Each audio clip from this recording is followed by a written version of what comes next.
우리 주님이 홀로 영광 받으신 줄로 믿습니다. 어느 누구나 다치고 싶은 부위를 다시 다치고 싶으신 분은 없을 겁니다.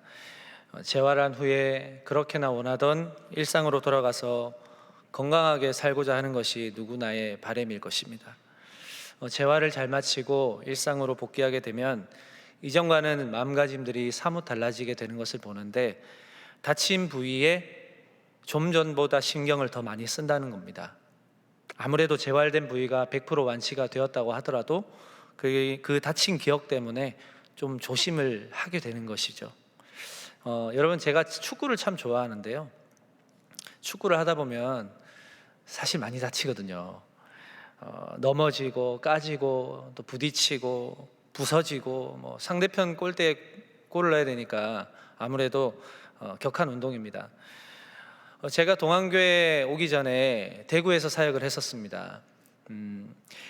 그 사역지에 이제 처음 부임을 했던 그 다음 날이었어요. 월요일에 이제 목회자분들 선후배들하고 축구를 하는데, 축구를 하다가 오른쪽 발목이 완전 꺾여 버렸어요. 그래서 크게 한번 다친 적이 있습니다. 발목이 꺾였는데 두두둑 소리가 나는 거예요. 그래서 다른 사람에게도 그 소리가 다 들릴 정도로 크게 다쳤습니다. 한 몇 분 동안은 못 일어났던 것 같아요. 너무 아파서. 그런데 사실 그것보다는 더 큰 문제가 있었습니다. 마침 다음 날부터 대신방 기간이라서 신방을 다녀야 되는데 발목이 다친 거예요. 큰일 난 겁니다. 그때 저는 다쳤을 때 아프다라는 생각보다도 야, 이거 내일부터 대신방인데 큰일 났다. 마침 제가 그때는 마을 사역을 하고 있었거든요. 신방을 해야 되는데 어떡하지?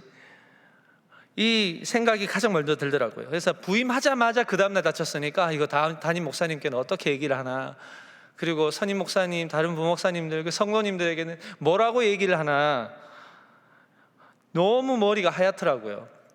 그 생각을 하니까 발목이 더 아파오는 겁니다. 마침 함께 축구하던 목사님 중에서 침을 좀 놓을 줄 아는 목사님이 계셔서 그 삔 곳에 혈자리를 찾으셔서 침을 좀 놔주셨는데 약간 통증이 좀 가라앉더라고요.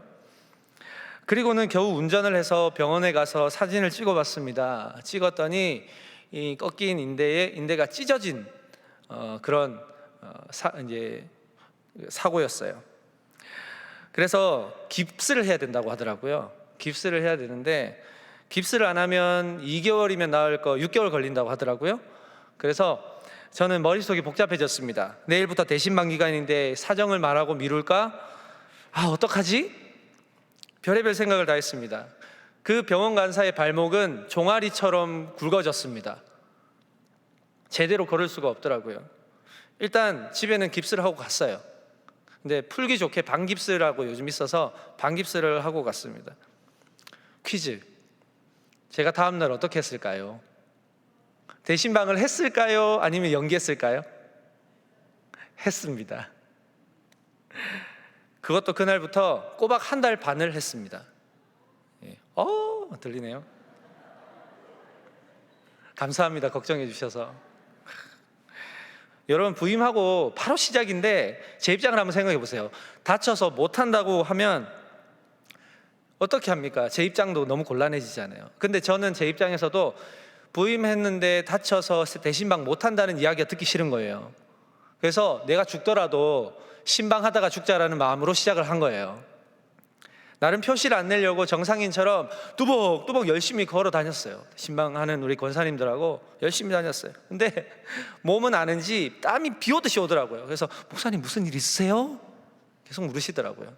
그래서 별일 아니에요. 원래 땀이 많다고. 근데 진통제를 먹고 신방을 하는데 이 진통제가 약발이 떨어지잖아요. 통증이 막 오면서 땀이 비 오듯이 오더라고요. 우리 목사님 참 신방 열심히 해서 그렇구나, 다들 오해를 하시지만. 그런데 그 일이 있고 난 후 약 4년 후에 이제 그 교회를 사임하기 몇 달 전에 축구를 하다가 또 같은 발목을 다친 거예요. 이번에는 더 아프더라고요. 다행히 그때는 대신방 기간이 아니라서 치료를 하고 또 재활을 하고, 근데 다친데 또 다치니까 참 억울하더라고요. 그래서 마음도 복잡하고. 근데 제 생각엔 아마 재활이 다 된 줄 알았는데 제 딴에는 괜찮다라고 생각을 했나 봐요. 그래서 더 오래 치료를 해야 되고 더 재활을 오래 해야 되는데 이걸 소홀히 한 것 같아요. 그래서 몇 번 이렇게 괜찮네, 발목도 돌려보고 괜찮네 하고는 그냥 축구를 했는데 또 인대가 또 꺾인 거예요. 많은 교훈을 주는 그때의 기억이 생각이 났습니다. 재활 솔루션을 하다 보니까 제가 재활했던 생각들이 많이 나더라고요. 여러분, 오늘 재활 솔루션의 마지막 시간입니다. 베드로를 향한 이 예수님의 재활 솔루션을 통해서 베드로가 어떻게 치료돼 나가는지를 앞에 두 번의 시간 그리고 오늘의 시간을 통해서 살펴보고 있습니다. 부활하신 예수님께서 낙심한 채 고기 잡는 업으로 돌아간 그 베드로에게 찾아가셔서 그를 맞이하시고 그에게 환대의 식탁을 베푸시고 또 그의 내면의 상태를 진단하심으로써 회복이 넘쳐나는 디베랴 호숫가를 우리가 바라보고 있습니다. 자, 이제 예수님께서는 베드로를 회복시켜야 하는 한 사람으로 보시는 게 아니라 이제는 이전과는 다른 삶을 향해 다시금 첫걸음을 내딛도록 하시는 그 예수님과 베드로의 모습을 볼 수가 있습니다. 아마 베드로는요, 여전히 예수님의 치료 과정 속에서도 앞으로의 삶에 대해서 의구심을 품고 있었을 거예요. 사람인지라 100% 아마 자신감은 갖지 않았을 것 같아요. 그러나 완전히 회복되기까지는 시간이 걸리는 거예요. 이제 자신의 삶에 본격적으로 들어가 봐야 아는 겁니다. 본격적으로 뛰어들어서 일상을 통해서 다시 내 루틴을 찾고 리듬을 찾고 재활된 곳을 더 단단하게 단련하는 과정이 이제 일상에 들어가면서 필요한 거예요. 평생 우리가 재활센터에만 머물 수는 없지 않습니까? 재활은 곧 일상으로의 나아가기 위한 과정입니다. 그 과정에서 자신감을 찾고 일상에서 겪어야 할 연단의 시간을 우리가 마주하는 것이죠. 베드로는 다시금 예수님의 재활 솔루션을 통해서 예수님의 양을 먹이고 예수님의 양을 쳐야 하는 어떤 삶의 목적을 다시 발견합니다. 그리고 내 사랑이 아니라 예수님의 사랑으로 양을 먹여야 하는 것도 알았어요. 그리고 예수 그리스도께서 자신의 삶의 유일한 정체성이라는 사실도 그 디베랴 호숫가에서 발견했습니다. 자, 그러면 이제 베드로는 어떤 걸음을 다시 내딛어야 할까? 오늘 두 가지로 한번 좀 살펴봤으면 좋겠습니다. 자, 첫째로요, 재활 솔루션에서 배운 대로 일상을 사는 거예요. 배운 대로 일상을 사는 겁니다. 여러분, 보통 재활치료사가 일상으로 복귀하는 환자에게 뭐라고 할까요? 그동안 수고하셨어요. 건강하게 잘 사세요. 이렇게 얘기할까요? 아니겠죠? 그렇게 얘기하지 않습니다. 이제 일상으로 복귀를 하게 되면 재활하기 전과의 사뭇 다른 삶을 살게 되는데, 왜냐하면 소위 정상일 때의 삶과 재활 후의 삶이 다르거든요. 그래서 재활치료사는 더 신경을 써줘요. 환자분 이제 나가시면 이렇게 하셔야 됩니다. 이런 상황을 만나면 이렇게 대처를 하셔야 됩니다. 이렇게 걸으셔야 됩니다. 이렇게 드셔야 됩니다. 수많은 솔루션을 제시를 하죠. 재활은 했지만 다시 재발할 수가 있는 가능성이 있고, 재활이 잘 됐더라도 신경이 쓸 수밖에 없는 거예요. 그런 환자에게 잘 사세요, 안녕, 이렇게 할 수는 없는 거죠. 자, 오늘 본문을 보면서 예수님께서는 베드로에게 어떻게 말씀을 하실까? 자, 18절, 19절 말씀입니다. 우리 다 같이 한번 읽어보겠습니다. 내가 진실로 진실로 내게 이르노니 내가 젊어서는 스스로 띠띠고 원하는 곳으로 다녔거니와 늙어서는 내 팔을 벌리리니 남이 내게 띠띠우고 원하지 아니하는 곳으로 데려가리라. 이 말씀을 하심은 베드로가 어떠한 죽음으로 하나님께 영광을 돌릴 것을 가리키심이로라. 아멘. 자, 이 말씀을 묵상을 해보니까 저에게 다가오는 의미가 한 가지 발견이 되었습니다. 뭐냐면 베드로가 하나님께 영광을 돌리는 삶으로 마무리를 한다는 겁니다. 재활 후에. 자, 21장 19절을 한 번 더 보실까요? 이 말씀을 하시면 베드로가 어떠한 죽음으로 하나님께 영광을 돌릴 것을 가리키심이로라. 저자 요한은 이제 다시 일상으로의 삶을 내딛는 베드로가 하나님께 영광을 돌리는 삶을 살게 된다고 전합니다. 그런데 어떻게 영광을 돌린다고 하나요? 죽음으로써 영광을 돌린다고 합니다. 저자는 그 죽음의 형태가 어떠한 것인가에 대해서는 정확하게 이야기를 해주지는 않지만 전승에 의하면 십자가에 거꾸로 매달려 죽는다고 기록이 되어집니다. 전해집니다. 그때 베드로가 십자가에 달리기 직전에 이렇게 이야기를 한다고 해요. 나 같은 죄인이 어떻게 예수님처럼 십자가에 못 박힐 수 있겠습니까? 나를 거꾸로 매달아 주시오. 이렇게 얘기를 했다고 해요. 물론 성경이 아닌 다른 기록에 의해서 전해지는 내용이지만 이게 우리에게 시사하는 바가 있는 것 같습니다. 결국 우리가 하나님께 영광을 돌리는 것으로 마무리되는 삶이 과연 무엇인가 하는 겁니다. 그런 질문이 생기는 거예요. 나 자신의 방법으로 살아가는 것이 아니라 우리가 봤지만 예수 그리스도의 재활 솔루션대로 철저히 하나님의 방법대로 그것을 잘 따를 때 하나님께 영광을 돌릴 수 있다라는 그런 사실을 우리가 답으로 내릴 수가 있을 것 같아요. 그럼 구체적으로 하나님께 영광을 돌리는 삶은 어떤 삶입니까? 베드로에게 제시하신 예수님의 말씀에서 그 답을 좀 찾을 수 있을 것 같습니다. 어떤 거예요? 남이 띠띠우고 원하지 않는 곳으로 데려감을 당하리라. 갈라디아서 2장 20절에 보니까 나는 죽고 내 안에 그리스도께서 사시는 삶을 사도 바울이 이야기를 하고 있습니다. 이렇게 말하죠. 내가 그리스도와 함께 십자가에 못 박혔나니 그런즉 이제는 내가 사는 것이 아니요 오직 내 안에 그리스도께서 사시는 것이라. 이제 내가 육체 가운데 사는 것은 나를 사랑하사 나를 위하여 자기 자신을 버리신 하나님의 아들을 믿는 믿음 안에서 사는 것이라. 사도 바울이 예수님을 만나기 전에는 어떤 사람이었습니까? 예수님을 비방하고 또 폭행하고 박해하는 자로 살았습니다. 그러다가 다메섹 도상에서 예수 그리스도를 만난 뒤에는 그의 삶이 완전히 변했잖아요. 이제는 어떤 삶이냐? 그리스도와 함께 십자가에 못 박히는 삶이 되었다는 것입니다. 이미 예전에 사울이라는 사람은 예수 그리스도께서 죄인을 위해서 스스로 못 박히신 그 십자가에 이제 사울 자신의 사울 자신의 죄악이 다 못이 박히고 이제 그의 삶에 그리스도께서 침투하셔서 내 안의 속사람이 예수 그리스도로 사는 사람으로서의 삶이 되었다라는 것입니다. 그러니까 이제 이 세상에서 살아가는 바울이라는 존재는 더 이상 예전의 사울의 존재가 아니라 사울을 위해서 자기 목숨을 버리시고 구원의 은총을 베푸신 예수 그리스도를 믿는 믿음으로 사는 사람으로 바뀌었다는 거예요. 다시 말해서 이전에 나는 십자가에 죽고 죽은 것이 예수 그리스도로 인하여서 다시 생명을 얻고 이제 생명을 부여받은 그 빚진 자로서 살아가는 삶이 바로 사도 바울의 삶이라고 이야기를 하는 것입니다. 이런 맥락에서 보면 베드로도 마찬가지예요. 자신의 죄를 십자가에 함께 못 박아 버리신 예수님이 베드로의 삶에 침투하셔서 이제 그의 삶을 주도하시는 거예요. 예수 그리스도께서 제시하신 솔루션대로 살아가는 삶을 말하는 겁니다. 여러분, 우리가 하나님께 영광을 돌리는 삶은 절대로 내 의지대로 될 수가 없습니다. 내 안에 꿈틀거리는 불쑥불쑥 튀어나오는 내 자아, 죄악을 범하기로 작정하고 꿈틀꿈틀 튀어나오는 내 자아로는 절대로 하나님께 영광이 되는 삶을 살 수가 없습니다. 그러니까 우리가 점검해봐야 되는 게 뭘까요?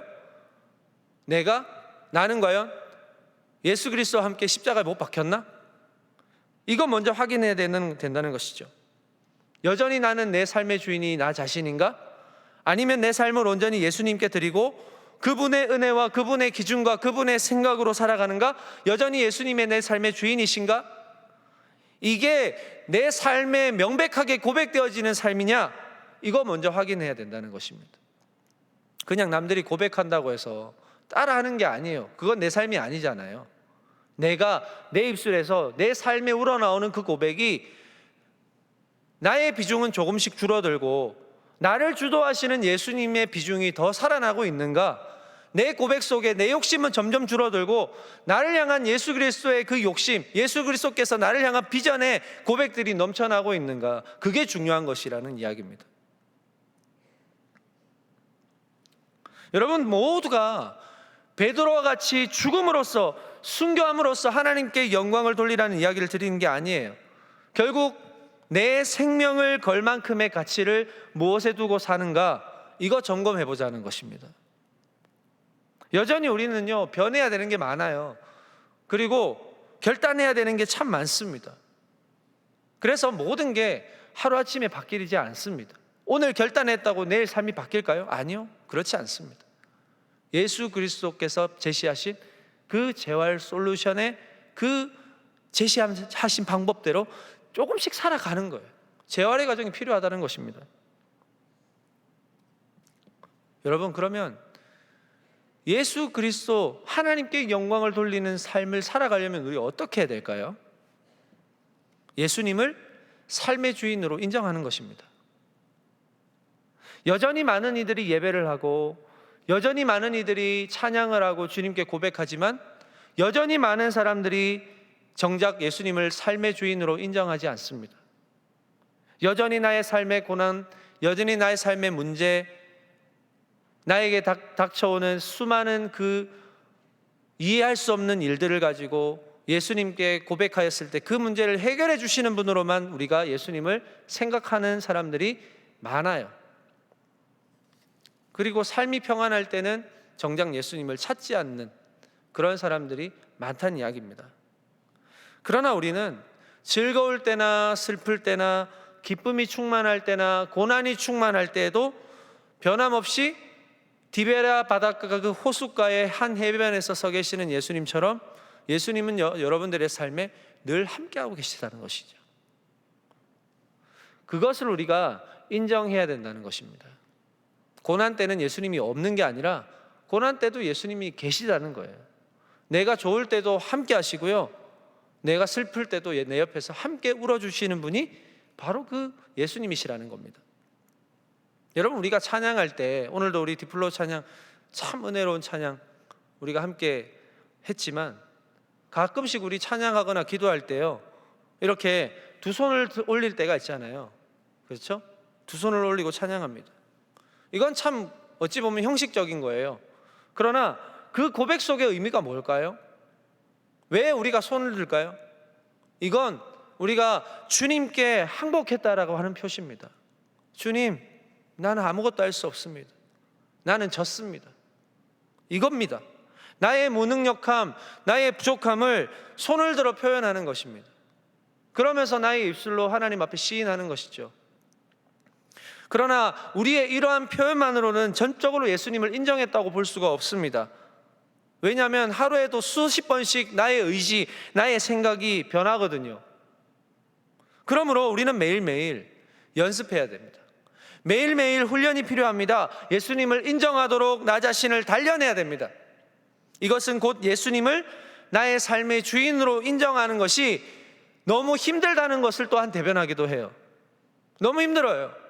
내가 주인이었다가 어떻게 한순간에 예수님을 나의 주인으로 인정할 수가 있겠습니까? 안 되는 거예요.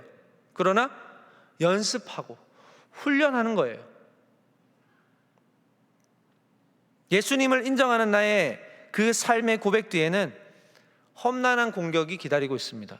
우리가 예수님을 나의 주인으로 인정합니다라고 했을 때 그 인정한 삶을 살아가기로 했던 그 시작날부터 누가 공격할까요?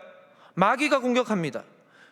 예수님과의 관계가 가까워지는 걸 그 누구보다도 싫어하는 그 마귀의 존재가 여러분을 방해할 거예요.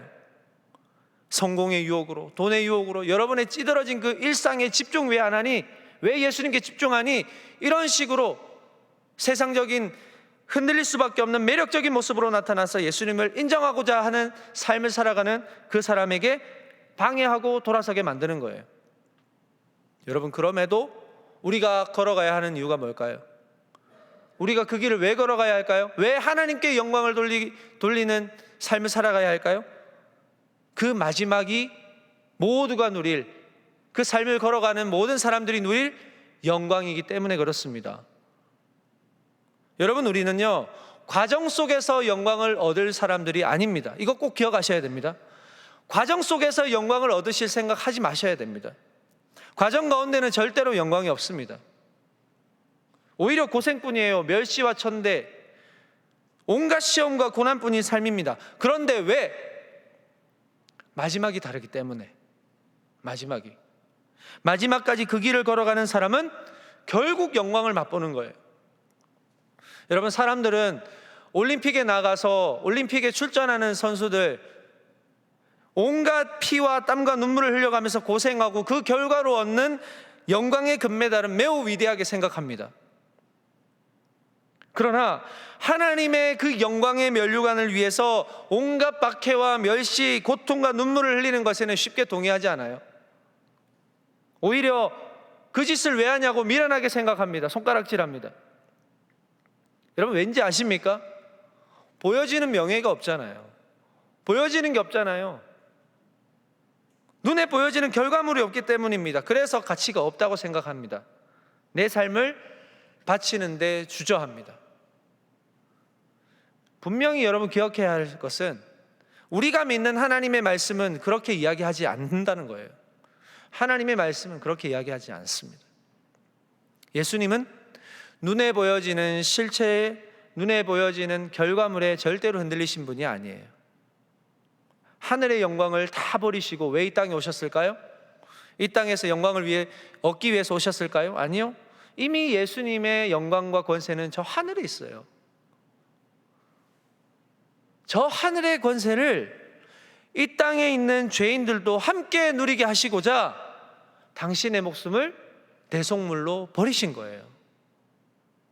여러분, 광야 40일의 시간 동안 마귀에게 예수님이 시험 받으실 때 배고픔을 해결할 수 있는 떡을 돌로 만드실 수 있음에도 불구하고 예수님은 만드시지 않았거든요. 높은 성전 꼭대기에 올라가서 여기에서 뛰어내릴 때 예수님이 한마디만 명령하시면 천사들이 와서 예수님을 떠받들 수 있는 능력이 있으심에도 불구하고 예수님은 성전 꼭대기에서 뛰어내리는 능력을 보여주시지 않았어요. 그리고 마귀에게 절을 하면 천하만국의 영광과 위엄을 너에게 주겠다고 말씀하셨을 때 예수님은 그렇게 하지 않으셨어요. 왜요? 예수님의 가치는 이 땅에 있는 게 아니거든요. 하늘에 있거든요. 높은 곳에 있다는 말이에요. 눈에 보여지는 게 전부가 아니라는 겁니다. 눈에 보여지는 건 사실 잠깐 동안은 우리를 즐겁게 할지도 모르죠. 그러나 그걸 가지기 위해서 보이지 않는 영원한 가치를 포기하는 것, 그게 맞을까요, 여러분? 고린도후서 4장 18절에 보니까 우리가 주목하는 것은 보이는 것이 아니요 보이지 않는 것이니 보이는 것은 잠깐이요 보이지 않는 것은 영원함이라, 이렇게 말씀합니다. 바울이 이 말씀을 한 다음에 뭐라고 고백하는지 아십니까? 고린도후서 5장 1절, 만일 땅에 있는 우리의 장막집이 무너지면 하나님께서 지으신 집 곧 손으로 지은 것이 아니요 하늘에 있는 영원한 집이 우리에게 있는 줄 아느니라. 아멘. 굳이 설명하지 않아도 아실 겁니다. 우리에게 영원한 집이 있습니다. 이 땅에서 우리가 걸어가야 하는 진짜 목적은 영원한 집의 주인 되시는 하나님, 그분이 위에 계시기 때문에 우리는 위의 영광을 바라보면서 살아가야 된다는 거예요. 꼭 베드로처럼 죽음으로써, 순교함으로써 하나님의 영광을 드러내는 삶이 아니더라도 하나님이 각자 여러분들에게 원하시는 그 영광의 길이 분명히 있다는 이야기입니다. 자, 어떤 방법들이 있을까요? 간단하게 예수님이 나의 죄를 자신의 죽으심으로 용서하신 것처럼 나도 남을 용서하는 거예요. 흔쾌히 하라고는 강요를 못하겠습니다. 여러분들에게 아직도 용서를 못하신 분들이 있을 수도 있잖아요.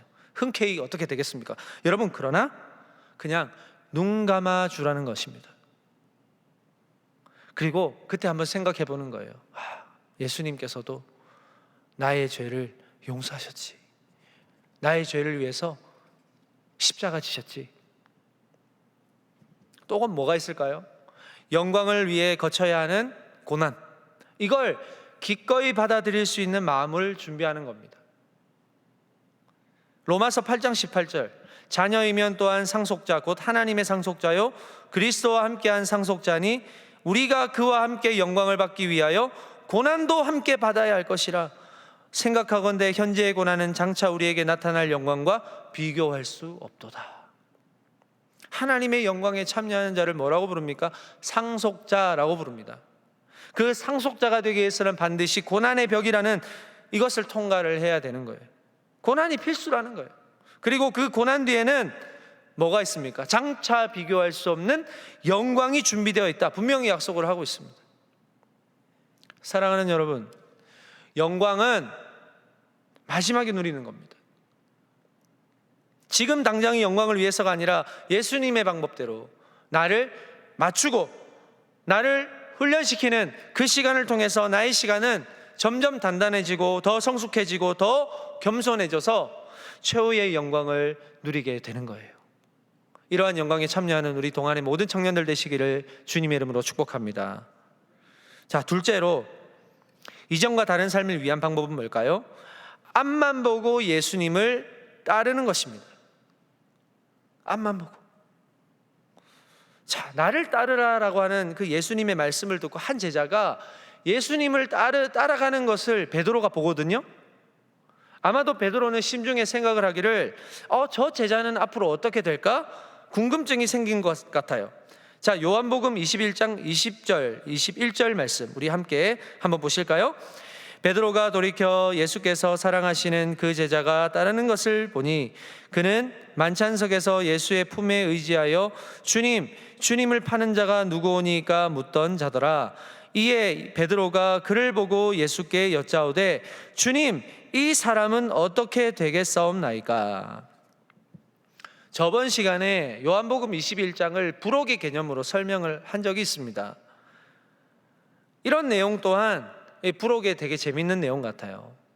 예수님께서는 베드로에게 하나님께 영광을 돌릴 마지막 삶을 예고를 해주시지 않습니까? 그런데 베드로가 그 이야기를 듣고는 좀 억울한 감정이 들었을까요? 베드로가 예수님께 다시 묻는 장면이에요. 이를테면 이런 표현 같은데요. 예수님, 저 사람도 예수님을 따르기로 결정한 것 같은데 저 사람은 어떤 삶을 살게 되나요? 저 사람은 어떠한 죽음으로 하나님께 영광을 돌리게 되나요? 이렇게 물어보는 것 같아요. 참 이럴 때 보면 베드로의 모습이 우리랑 닮은 게 많은 것 같습니다. 여러분, 우리도 이렇지 않습니까? 멋있게 예수님을 따르겠노라 결단을 하면서도 자꾸 곁눈질을 하는 나. 옆 사람은 어떻게 따르나? 옆 사람은 어떻게 결단했나? 옆 사람은 어떻게 예수님을 따르고 있는가? 아니면 포기했는가?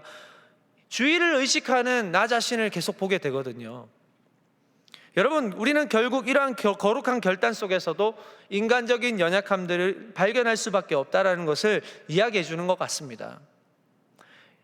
이러한 비교 의식들이 나를 잘못된 정당성으로 확보하게 만들고 자기 합리화를 부추기는 것임을 까먹을 때가 많습니다. 인간이 자기 존재를 의식하는 방법 중에 한 가지가 있다면 그게 바로 비교라는 거예요. 비교. 자꾸 비교해요. 남들과 비교해서 내가 좀 더 우위에 있으면 나를 좀 더 나은 사람, 멋진 사람으로 스스로 포장하는 방법이죠. 그러나 여러분, 이 비교가 나 자신의 자존감을 높이는 방법일 수도 있지만 반대로 나를 아주 초라하게 만드는 방법이 되기도 합니다. 나보다 상대적으로 부족한 사람과 비교할 때는 어떻습니까? 자존감 확 올라가죠. 나 역시 멋진 사람이야. 나보다 근데 훨씬 위에 있는 사람과 비교당할 때는 어떨까요? 자존감이 확 낮아지죠. 나는 뭘까? 나는 누굴까? 존재를 의심하고 감당할 수 없는 괴로움과 고통으로 몸부림치는 존재가 바로 우리들 아니겠습니까? 베드로가 당당히 예수님의 재활 솔루션을 통해서 회복되고 본격적인 예수님의 사람으로서 발걸음을 내딛는데 괜히 옆 사람이 자꾸 신경이 쓰이는 거예요. 물론 궁금해서 여쭤본 것일 수도 있어요. 근데 예수님의 대답의 뉘앙스를 보면 궁금해서 질문한 것 같지만은 않습니다. 베드로의 이 비교 의식에서 비롯된 질문 같아요. 베드로가 궁금했던 그 사람 누굴까요? 예수님이 사랑했던 그 제자, 바로 요한입니다. 요한은 21장에서 그렇게 많이 등장하지 않아요. 소위 조연급으로 등장을 하지만 그는 예수님과 베드로의 그 대화 속에서 묵묵히 예수 그리스도의 재활 솔루션에 참여합니다. 베드로가 회복되고 있는 그 시간 속에서도 이 요한은 동일하게 예수님이 주시는 회복을 맛보았고 그도 예수님을 따르기로 결단하는 거예요. 그때 베드로는 요한의 모습을 보았어요. 자신의 삶의 마지막을 알려주신 예수님께 요한의 삶이 어떠한지를 질문하게 된 것입니다. 예수님은 나를 따르라 이렇게 말씀하셨는데 그러면 따르면 되잖아요. 그 명령 뒤에 다소 힘 빠지는 베드로의 이 질문이 약간 어울리지는 않는 것 같지만 예수님께서는 베드로에게 대답을 해주시죠. 어떻게 대답하실까요? 요한복음 21장 22절, 예수께서 이르시되 내가 올 때까지 그를 머물게 하고자 할지라도 내게 무슨 상관이냐, 너는 나를 따르라 하시더라. 사랑하는 여러분, 예수님은 여러분 한 분 한 분 인생 모두 존중하십니다. 그리고 저마다 맞는 삶의 설계도를 다 갖고 계십니다. 그 인생의 설계는 곧 하나님의 영광을 위해 달려가야 하는 기준이 있고 방법이 있고 그리고 구체적인 비전까지 모두 들어 있습니다. 내 옆의 삶이, 내 옆 사람의 삶이 어떤지 궁금해서 남의 설계도 뒤척여 봐야 거기에 나 없습니다. 절대로 옆 사람의 인생에 나는 없어요. 하나님은 저와 여러분에게 가장 맞는 설계도를 그려놓으셨고 그 설계도대로 하나님의 영광을 위해 살아가도록 준비시키십니다. 여러분, 비교한다는 것 자체가 말이 안 되는 것이죠. 베드로에게는 베드로에게 맞는 삶, 요한에게는 요한에게 맞는 삶이 준비되어 있습니다. 그러니까 우리는 잘 달려가면서도 자꾸 옆을 바라봐요. 의식적으로 옆 사람은 어디쯤에 있나? 잘 달리고 있나? 나보다 먼저 앞서갈까? 날마다 노심초사해요. 그러다 보면요, 어떻게 될까요? 달려가는 내 페이스가 꼬이게 되는 거예요. 숨이 원래는 안 차야 되는데 숨이 차기 시작해요. 스텝이 꼬여요. 그러면서 넘어져 버린다는 겁니다. 여러분, 단거리 육상선수나 장거리 육상선수가 한결같이 신경 쓰는 게 뭘까요? 기록일까요? 아니에요. 나예요. 나 자신. 절대로 나 자신을 잃지 않습니다. 전적으로 나에게 집중합니다. 나보다 옆 사람을 더 신경 쓰게 되면 그때부터 나는 없어지는 거예요. 단거리든 장거리든 나는 내 페이스 잘 조절하면 되는 거예요. 옆 사람이 신경 쓰이지 않을 수는 없겠지만 그러면도 이 경주에서 가장 중요한 건 바로 나잖아요. 나 자신이 목표한 지점까지 얼마나 잘 달릴 수 있을까? 이거 집중하면서 내 페이스를 조절해 나가는 것이죠. 여러분, 베드로와 요한은 이후의 삶의 모습이 확연히 다릅니다. 베드로는요, 초대교회 지도자가 돼요. 그리고 예수 그리스도의 복음을 위해서 죽음을 불사하고 복음을 전하죠. 그리고 심각한 박해 시기에 이 베드로는 붙잡혀서 십자가에 거꾸로 매달려서 순교를 하게 됩니다. 그런데 요한은 아니에요. 요한은 12제자들 중에서 유일하게 순교당하지 않은 사람입니다. 90세가 넘도록 오래오래 살았어요. 물론 복음을 전하고 교회를 섬겼죠. 그러다가 반모섬이라는 그 섬에 이제 유배를 가서 거기서 힘들게 노동을 합니다. 감시를 받으면서 그렇게 살죠. 그러던 중에 예수님께서 환상 중에 나타나셔서 그에게 계시를 알려주시고 그 계시를 받아 써서 지금 요한계시록을 우리가 읽고 있는 거예요. 여러분, 비교할 필요가 없습니다. 옆 사람은 어떨까? 절대 비교할 필요가 없어요. 이들의 삶을 어떻게 비교할 수 있을까요? 누가 더 낫나요? 어떻게 평가합니까, 여러분? 평가할 수가 없습니다. 오늘 예수님의 이 말씀, 내게 무슨 상관이냐? 너는 나를 따르라. 각자에게 정해진 삶의 설계도를 준비하실 하나님을 따를 때 빛난 인생이 되는 거예요. 사랑하는 여러분, 하나님은 절대로 비교하시는 분이 아닙니다. 여러분의 삶 그 자체로 귀하다고 여기시는 분이에요. 비교의식은 하나님이 주시는 마음이 아닙니다. 그 마음에서 혹시 그 마음을 가지고 계신 분이 계시다면 벗어나시기 바랍니다. 주님께 벗어나도록 힘을 달라고 기도하시기 바랍니다. 여러분, 여러분에게 준비되어 있는 하나님만의 방식을 기대하십시오. 그리고 그분만을 따라가십시오. 비교라는 장애물 앞에서 넘어지지 마십시오. 그것이 여러분의 삶을 절대로 판단할 수 없습니다. 여러분은 여러분들 삶 자체로 그냥 귀한 거예요. 여러분들이 달려가고 있는 그 발걸음 자체로 귀한 거예요. 지금 여러분의 삶 그 자체로 빛난 거예요. 그래서 지금 해야 되는 것은 상관하지 말고 주님을 따르는 결단입니다. 그 결단이 여러분을 인도하는 빛이 되어서 하나님에게 영광을 돌리는 자리로 가게 하실 거예요. 여러분, 재활 솔루션을 통해서 저와 여러분이 발견하게 되는 사실이 무엇이었습니까? 이전에는 상처받고 괴로워하고 도무지 해결되지 않은 문제 속에 둘러싸여서 무기력하게 있는 나에게 여전히 기다려주시고 나에게 환대 식탁을 차려주시며 다시금 힘을 내어서 걸어가라, 나의 양을 치라, 나의 양을 먹이라 말씀하시는 그 비전을 제시하시는 그 예수님께서 오늘 저와 여러분에게 이전과는 다른 삶을 살아갈 수 있도록 여전히 도우시기를 원하신다는 사실입니다. 여러분, 예수님의 재활 솔루션은 절대로 실패하지 않습니다. 그 솔루션대로 잘 따를 때 저와 여러분은 반드시 새로운 삶, 이전과는 다른 삶을 살게 되실 줄로 믿습니다. 그 확신 가지고 지금 청년의 때에 여러분의 직장 생활에 그 힘든 관계 속에서 하나님 주신 솔루션대로 한번 살아보시기 바랍니다. 따라가 보시길 바랍니다. 비교하지 마시고 누군가가 잘 되는 그 표면적인 결과물에 집중하지 마시고 지금 여러분 그 자체로 귀하기 때문에 하나님이 걸어가게 계시는 그 삶을 묵묵히 가보시기 바랍니다. 우리 주 예수 그리스도께서 저와 여러분의 삶에 함께 하시고 동행해 주실 줄로 믿습니다. 더 이상 뒤돌아보지 마시고 오직 주님의 뜻, 주님의 솔루션대로 살겠노라 다짐하면서 이전과는 다른 삶을 살아가신 주님과 함께 손잡고 행복한 걸음걸음을 하시는 그런 사랑하는 동안의 모든 청년들과 성도님들의 삶이 되실 수 있기를 주님의 이름으로 축복합니다. 기도하겠습니다.